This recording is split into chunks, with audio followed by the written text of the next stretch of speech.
My Home సంస్థకు ఏపీలోని 919 ఎకరాల సున్నప్రాయ నిక్షేపాలు అప్పగించారు. దీని గురించి చూద్దాం.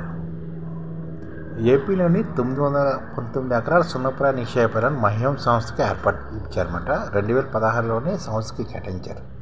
సిమెంట్ ఫ్యాక్టరీ పెట్టాలని షరతుతోటి సున్నప్రాయ నిక్షేపాలు ఇస్తే గడువులు దాటిన ఫ్యాక్టరీని ఏర్పాటు చేయలేదన్నమాట. ఇప్పుడు ఈ మైహోమ్ రాధాంగ ఇండస్ట్రీస్కు ఇదే గనులు లీజుకి ఇచ్చినట్టు చెప్తున్నారు. దీని గురించి చూద్దాం. ఏపీ సర్కారు దీని గురించి విశ్లేషిస్తుంది. అసలు చూద్దాం. అవే భూములు అంటే మైహోమ్కి ఇచ్చిన భూములే అవే సున్నప్రాయ గనులను, కానీ కంపెనీ పేరు మారిందన్నమాట. షరతులు మాయమయ్యాయి.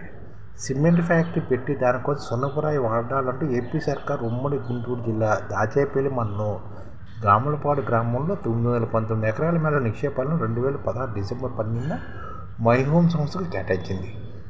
ఇప్పుడు ఆ గనులను ఈ గామలపాడులోనే 919 ఎకరాల నిక్షేపాలను మైహోమ్ గురించి 2016 ఇస్తే ఇప్పుడు అయ్యే గనులను రాధాంగ ఇండస్ట్రీస్ అనే మరో సంస్థకి కంపెనీకి బదిలీ చేశారన్నమాట. అందులో కాప్టివ్ అనే షరతు లేదు. అంటే మరో విశేషం ఏమంటే రాధాంగ ఇండస్ట్రీస్ చిరునామా కూడా మైహోమ్ హబ్లోనే ఉంది.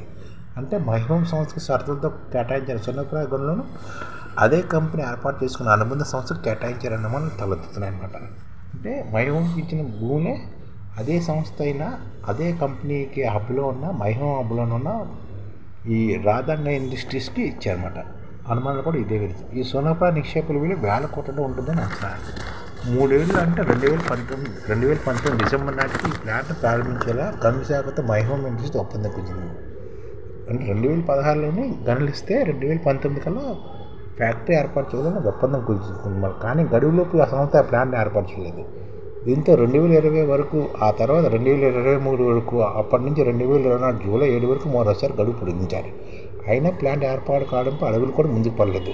సరికాదు గనుల శాఖతో కుదిరిన ఒప్పందం మేరకు సిమెంట్ కంపెనీ ప్రారంభించేసిన మైహోమ్ సంస్థ రాధాంగ ఇండస్ట్రీస్ ప్రైవేట్ లిమిటెడ్ని తెరపైకెత్తింది. మాకు ఇచ్చిన సున్నప్రాయ లీజును రాధాంగ ఇండస్ట్రీస్కి బదిలీ చేయండి అంటూ నేషనల్ కంపెనీ లా ట్రిబ్యునల్ ఆశించింది. అక్కడ అందుకు అనుకూలంగా అనుమతులు వచ్చాయి. దీంతో లీజు బదిలీ చేయాలని, లీజు కాల పరిమితి 2067గా నిర్ణయించాలని గనుశాల డైరెక్టర్ ప్రభుత్వానికి ప్రతిపాదన పంపించారు. వాటిపై ఆమోదిస్తూ ప్రభుత్వం మంగళవారం జీవో 141 కూడా జారీ చేస్తుందట. ఈ విధంగా మైహోమ్కి ఏపీలోని 919 ఎకరాల సున్నప్రాయ నిక్షేపాలు లభించాయన్నమాట. ఆ ఫ్యాక్టరీ 2000 ఇస్తే 2019లో ఏర్పాటు చేయవలసింది, కానీ ఇంతవరకు ఏర్పాటు చేయలేదు. కానీ ఈ కంపెనీ లీజు కాల పరిమితి 2067 వరకు నిర్ణయించారు. ఈ విధంగా ప్రైవేట్ కంపెనీలు లాభపడుతున్నాయని మనం విశ్లేషించవచ్చు. మైహోమ్ సంస్థకి సున్నప్రాయ గనులు లభించాయి. దీని విలువ వేల కోట్ల రూపాయలు. ఈ ఛానల్ ముఖ్య ఉద్దేశం ఏంటంటే మన తెలుగు రాష్ట్రాల్లో 1 కోటి మందికి సంఘటిత రంగాల్లో ఏ విధంగా ఉద్యోగాలు ఇవ్వవచ్చు, కనీస నెల జీతం 30,000 వరకు ఏ విధంగా ఇవ్వవచ్చు, ఏ విధంగా చేస్తే ఉద్యోగాలు సృష్టించబడతాయో వివరిస్తూ ఈ ఛానల్లో వీడియోలు వస్తాయి. అలాంటి వీడియోలు మీకు కావాలంటే మన ఐడిఎఫ్ భాస్కర్ ఛానల్ని సబ్స్క్రైబ్ చేసుకోండి. ఐడిఎఫ్ అంటే ఇండియన్ డెవలప్మెంట్ ఫోర్స్. ఈ వీడియోలు చూసిన తర్వాత మీకు నచ్చితే లైక్ చేయండి, మీ ఫ్యామిలీ మెంబర్స్కి షేర్ చేయండి, మరియు మీ ఫ్రెండ్స్కి షేర్ చేయండి. Thank you. నమస్కారం.